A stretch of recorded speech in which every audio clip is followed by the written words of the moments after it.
Omelette du fromage. I'm excited to see the last duel. I wonder what the sequel will be called. Kill me. Welcoming you back to Warhammer 2 with the crazy battle between top level competitors as we ask the question, who are the best knights in all of Mortal Empires? Thankfully, we don't have to look very far because they're all on the battlefield today as the Knights of Bretonnia and the Companions of Quenelles match up against the Knights of Bloodkeep.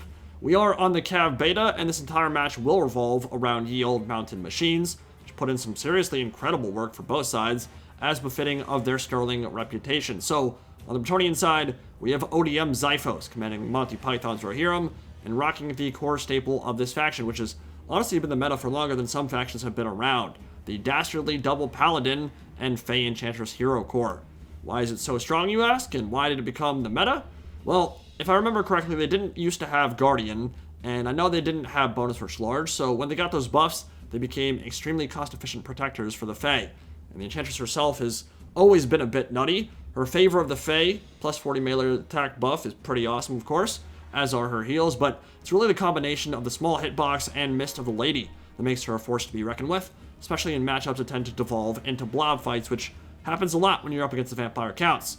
Thankfully, this is not one of those times, but regardless, they're all extremely difficult to kill when they're working together, and that is why Bretonnian players tend to rely on them. Throw them into a grindfest alongside Knights, and there isn't much they can't handle.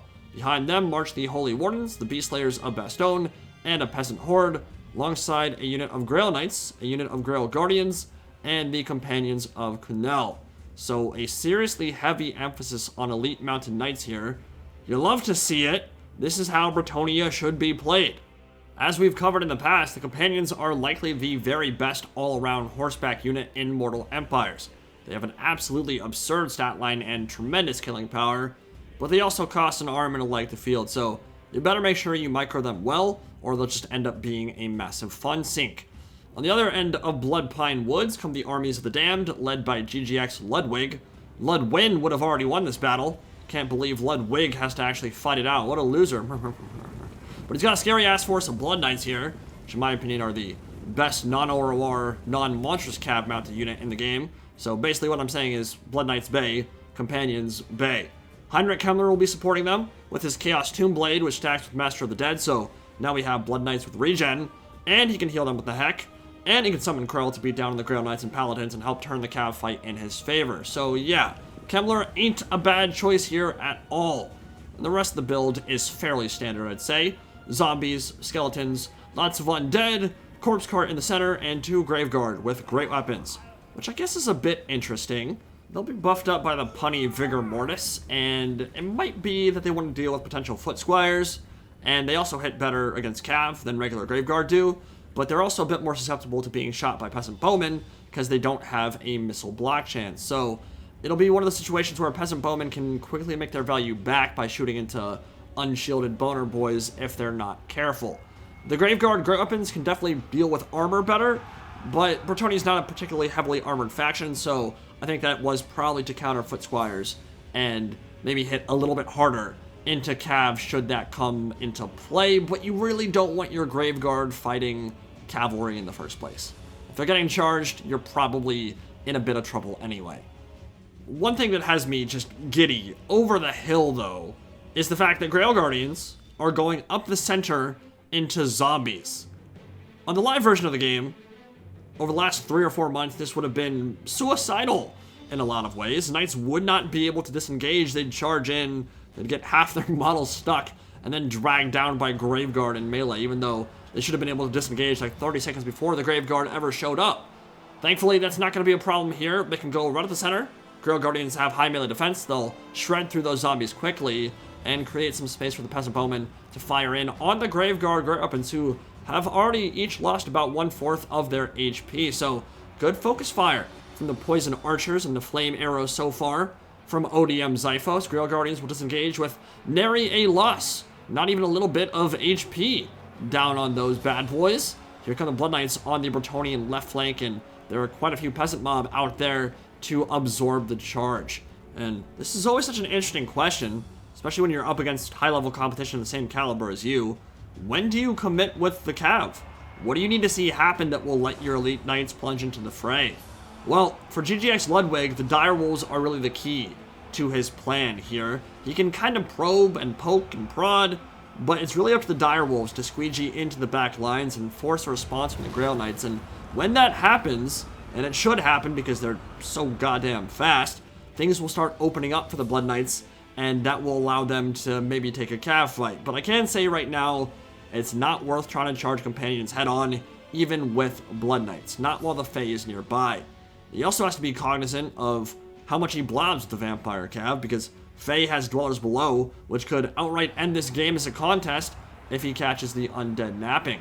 So the Grail Knights have decided to commit into the front ranks.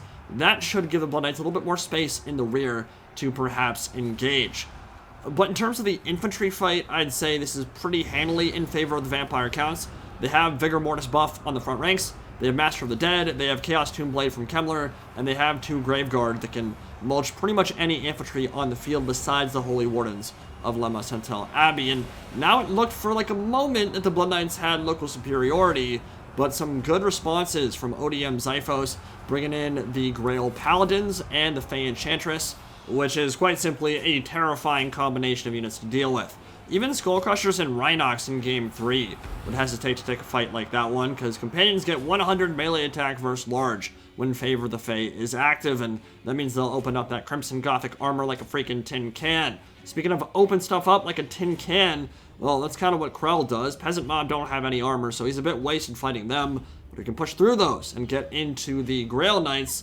Well, then we're talking. That can generate some serious value very quickly for the Vampire Counts if it can help out in the cav fight. Meanwhile, Beast Slayers of Bastogne are holding the line quite admirably for now. They've taken almost no damage as the Dire Pack charge in from the rear, and the Grail Knights continue to clean up the back line and deal with all these undead doggos.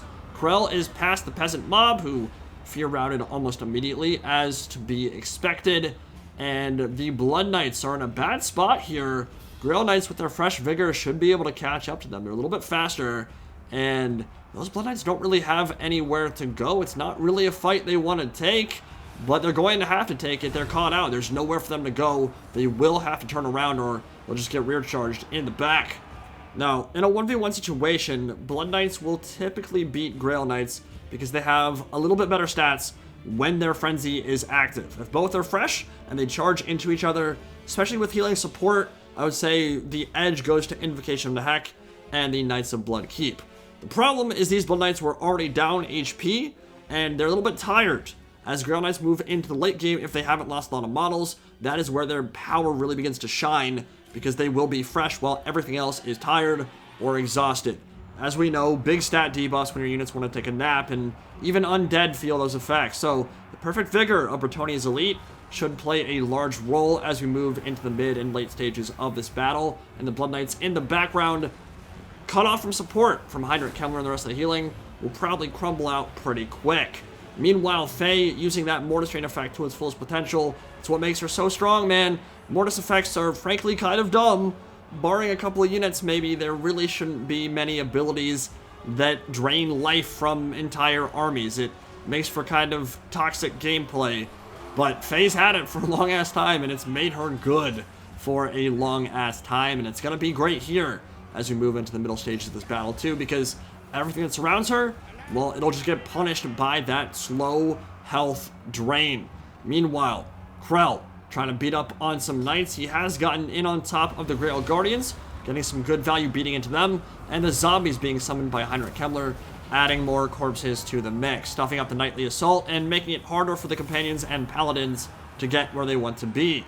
Earthblood to heal them up. They've turned their sights to the Dire Pack and just put the doggos into the dirt for good, put them down like Old Yeller, but at the cost of their Grail Guardians, who were outflanked by 2 units of Blood Knights and were sliced down by the Black Axe of Krell. Really well played from Ludwig there. That's a big pick for the undead, and the Vampire Counts are surging forward now. You can smell blood in the water. See how Zyphos and Bretonnia respond. Both sides have lost an elite cav unit thus far. Both have 2 more remaining, but way more healing options for the Counts because Faye did not bring regrowth. Meanwhile, Kemmler has his Master of the Dead, his Chaos Tomb Blade, and Invocation of Nahak. But if you don't bring regrowth, you can do stuff like this. Bring Dwellers Below, and that is going to carve a path of ruinous destruction in the undead ranks Look at those angry, gnarled trees reaching up from the earth, and they will take the undead out to pasture and rip them a new butthole. Holy crap, what a fantastic cast.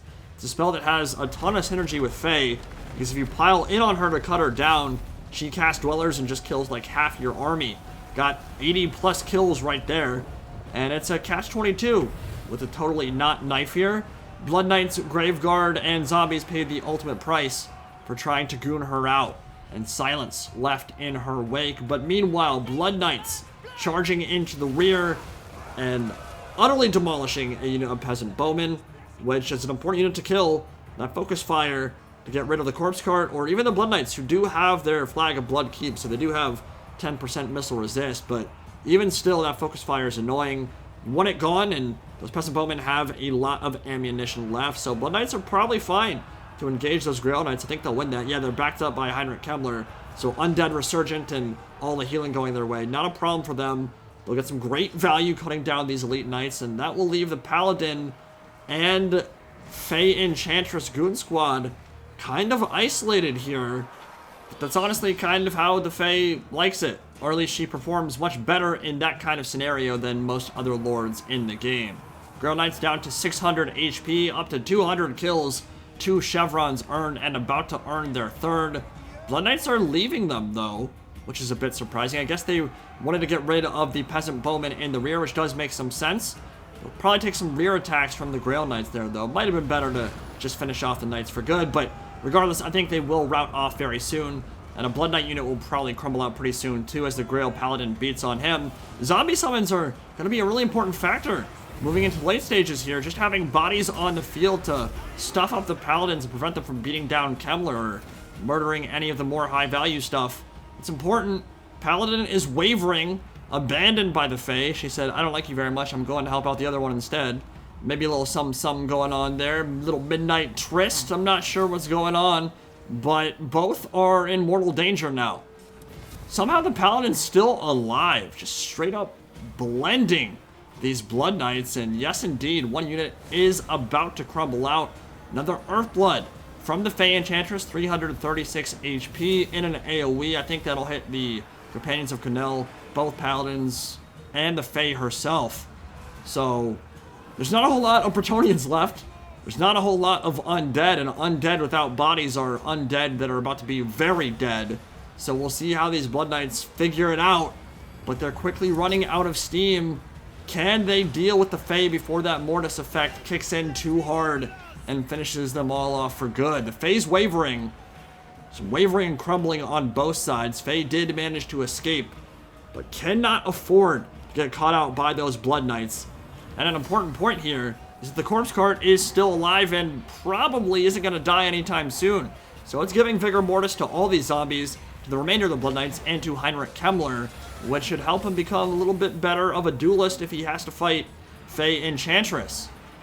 The zombie summon is about to disappear, which would be huge for the Paladins because they really don't want to be caught in and amongst them, the Blood Knights, and the Corpse Cart while Kemmler attacks them. And yeah, that's going to cause one of them to break off from the formation while the other one dry humps the air on horseback. Faye's going right back in with the Mortis effect.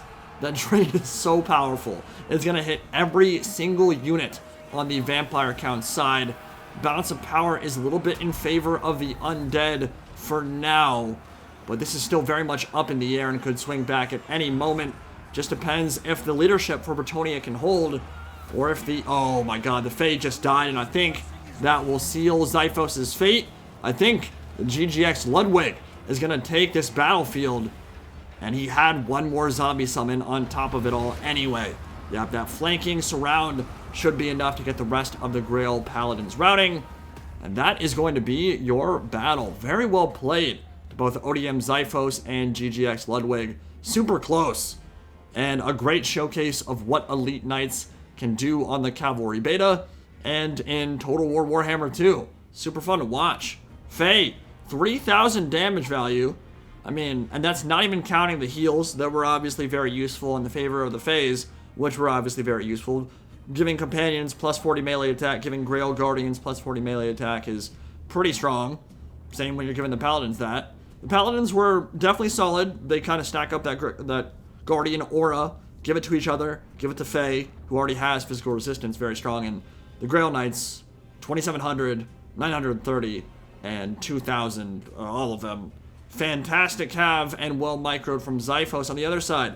2,200 damage value, 3,400 damage value, some of the highest damage values I've seen out of Elite Knights in a long while, and it's mostly because they're just beating on each other. I mean, when you're killing Companions of Quenelles, you don't have to kill that many models to quickly skyrocket above 1,000, but all of them were microed well, and we really saw some interesting cavalry strats from both players there, using the Dire Pack to open up some holes, using Peasant Mob to absorb the charges of the Blood Knights. Both players kind of engaging out on the flanks and doing some really interesting stuff there. But in the end, Ludwig takes it, and I was very impressed with his play, man. Probably a name to watch going forward, definitely a good player. Hope you guys enjoyed. I'll see you all next time. Peace out.